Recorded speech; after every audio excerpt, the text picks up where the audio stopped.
how can you get involved? What can we do? We know that's why you came. We want to get informed. We want to get inspired. But if we do nothing, then this isn't about complaining on Facebook. This is about turning out North Carolina. All right? The backlash has been worse here than anywhere in the country. And don't let anybody tell you that this is some Hollywood-driven effort to get the business community to speak out. This is Red Hat and Deco on Hargett Street and Bank of America headquartered in downtown Raleigh. These are North Carolina operated businesses, or they're major employers here in the state, or they're Main Street businesses.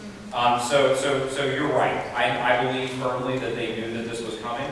I think that they thought that if they raced it through in the dead of night, that nobody would notice. And now is where the rubber meets the road. Okay, $500 million later, what's the next step? It's the repeal, and if you don't repeal it, then we need new leadership in this state. When so people that don't know a lot about transgender understand, when she turned 12, she was so traumatized because she didn't know what was going on. She collapsed in the closet and couldn't walk. They diagnosed her with conversion disorder. I had to wheel her around in her wheelchair for 2 months. And then once that was resolved, they said that she was transgender. So overnight, my daughter became my transgender son.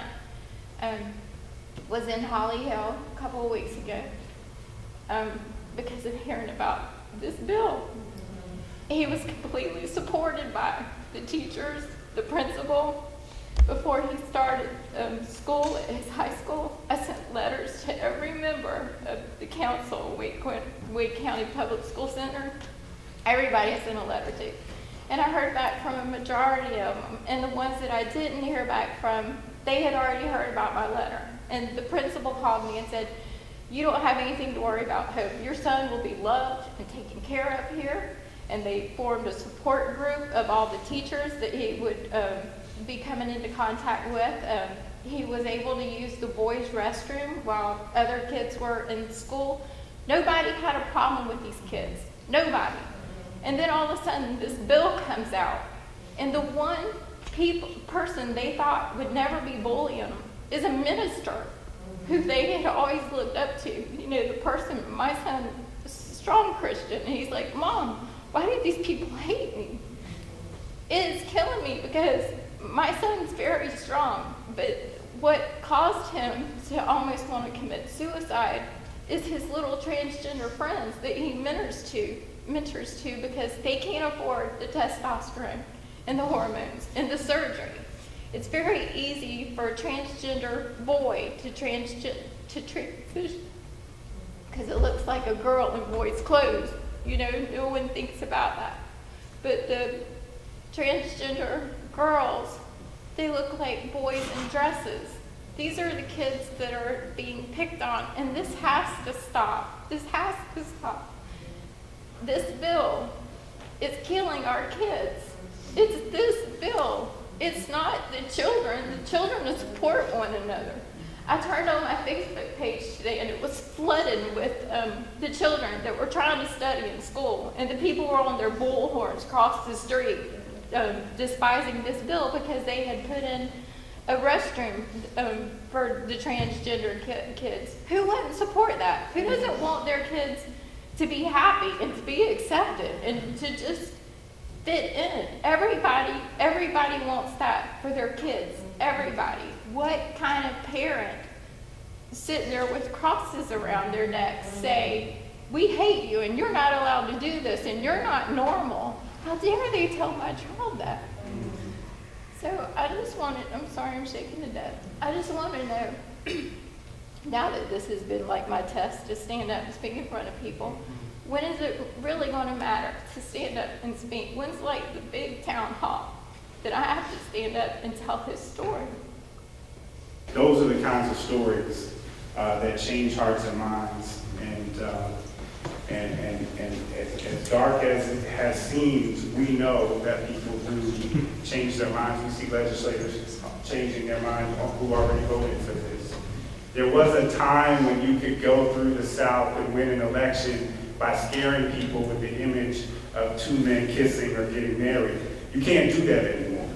But what you can do is misinform people about the identity of transgender women, and that is the new boogeyman. That is the new and transgender men, and confusing folks about what this is about. We saw it in Houston. We saw terrible, terrible, slanderous ads, and we know those are coming, and it is real stories and relationships and people being willing to have the courage. Everyone in this room has a story that has a powerful purpose. So I just want to take a second to make that connection between all of these things about lobbying that seems so political and the real lives that are at stake here, right? If we lose that connection, then we lose the real power that's on our side.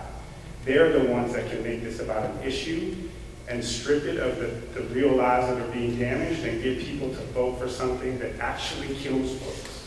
We have to remember why we came here tonight and why we need to be there on Monday, and I think we had it. So as long as all this gets heady and political and intellectual, I hope you carry a story with you, and that gets you to the Capitol on Monday. So that's the big town hall, sister. That's the big town hall, and we want to see you there.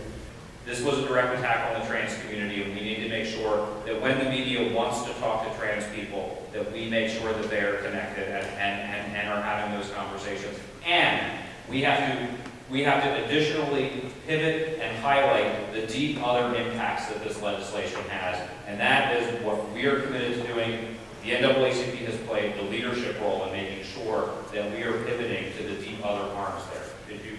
Yeah, I just wanted to reiterate that this serves as an opportunity for us to educate,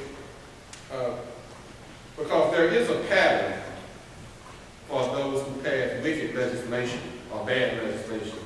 They always have a more reasonable catch or hook, and then you get beneath the surface and the details, and particularly in HB2, when they talk about religion, the devil is in the details.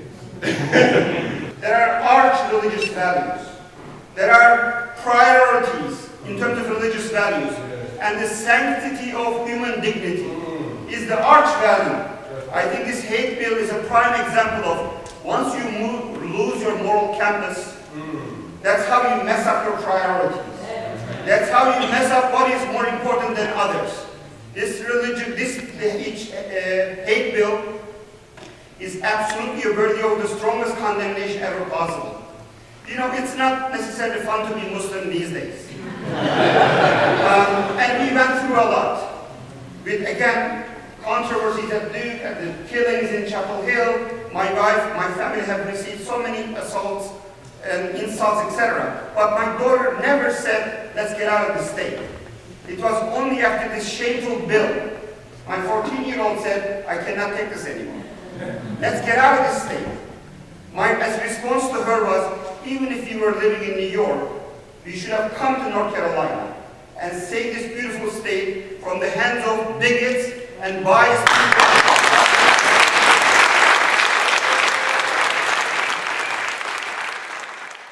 We don't have a recall mechanism here. We are fortunate in the fact that this is April, May. We are electing or unelecting every single office that you mentioned, as well as Lieutenant Governor, in November. So we're just a couple short months away. So long term, that's another question. Short term, let's make sure that everybody that we know is registered to vote and gets out and votes and is equipped with the information about who is or is not a pro-equality legislator, gubernatorial candidate, council of state member. We have that opportunity in November. And the other piece, and I'm happy to let other folks address this as well, you're absolutely right. This is not just about bathrooms. You know, Reverend Gatewood said that eloquently and spelled out exactly how this deconstructs communities across our state from top to bottom by attacking workers and people of color and LGBT people and everybody else. And so it is a challenge, but it's one that we organizationally are taking on, and I know ACLU is, and the Human Rights Campaign is. We do It is incumbent upon us organizationally, as frankly, non-trans-led organizations, to make sure that we are uplifting trans stories and trans voices in this conversation. I don't know if y'all heard about this, but the power of voting. I don't know if voting has ever come up in North Carolina. I don't know if you've ever heard of anyone trying to suppress the vote that our ancestors and everyone that came before us have literally died for. And so register, folks. There's people out here who are on Facebook who are talking about who they're going to vote for, and I don't believe. And then I don't know if they steal these "I voted" stickers, but the math doesn't add up. These people are not voting. If they did, we wouldn't be in this mess. So just do the very basic thing. Make sure that you go past those layers of sure, I'm going to do it, and encourage people to register and start to get involved in how to vote and get involved. Because when we vote, we don't have these problems.